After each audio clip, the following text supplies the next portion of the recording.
On January 29th, 1982, a 29-year-old sailor named Stephen Callahan was 7 days into a solo Atlantic crossing when disaster struck. He was asleep in his small sailboat, the Napoleon Solo, 800 miles west of the Canary Islands, when something massive hit the hull. The boat shuddered, water poured in. Stephen scrambled on deck in the darkness and realized his boat was sinking fast. He had minutes. He grabbed his emergency life raft, a survival kit, and whatever supplies he could reach before the Napoleon Solo slipped beneath the waves. Then he was alone, floating in a 5.5-foot rubber raft in the middle of the Atlantic Ocean. No radio, it had gone down with the boat. No flares, no way to signal for help. The nearest land was over 1,800 miles away. Rescue ships rarely passed through this area. Stephen had food and water for a few days, maybe a week if he rationed. After that, he'd have to survive on his own. He didn't know it yet, but he would drift for 76 days, covering 1,800 miles, battling sharks, starvation, and his own mind. The first days were disorienting. Stephen's raft was tiny, barely big enough to lie down in. Waves constantly battered him. Everything was wet. He had a small solar still to make drinking water. It produced about a pint a day, barely enough. He had a spear gun, fishing line, and a few packets of food. He rationed obsessively. 1 sip of water every hour, a tiny piece of food twice a day, but the food ran out after a week. After that, he had to catch fish or die. He learned quickly. He speared small fish called dorado that swam near the raft, attracted by its shadow.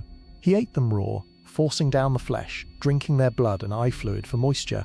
It was revolting, but it kept him alive. He used every part, guts for bait, bones for tools. Nothing was wasted, but the raft was failing.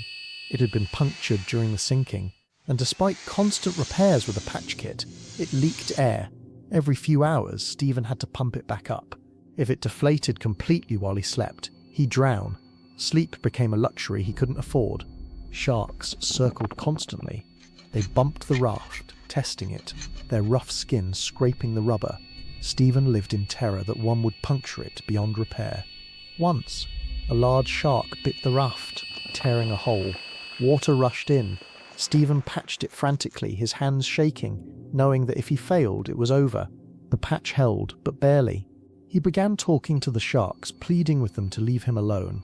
Isolation was breaking him. He talked to himself, to imaginary companions, to God. He kept a log, writing daily entries to maintain sanity, documenting his position, using a sextant he'd salvaged. He watched 9 ships pass on the horizon. He waved, screamed, tried to signal with a mirror. None saw him. Each time, hope surged, then crashed. The psychological toll was immense. He contemplated suicide, staring at the knife he used to gut fish, wondering if it would be easier to just end it. But something kept him going. Stubbornness, maybe. Or the belief that if he could just survive one more day, rescue might come the next. By day 50, Stephen was skeletal. He'd lost 1/3 of his body weight. His skin was covered in saltwater sores. His lips were cracked and bleeding. His body was consuming itself. But his mind sharpened. He became hyper-aware, attuned to every detail, the color of the water, the behavior of fish, the shape of clouds. He learned to predict weather, to read the ocean like a language. He developed a routine, a structure that gave meaning to the endless days. Wake, pump the raft, check for leaks, fish, ration water, navigate, write in the log, sleep in shifts. The routine was survival. It kept madness at bay. And then, on day 76, he saw something. Land. A dark line on the horizon. The island of Marie Galante in the Caribbean.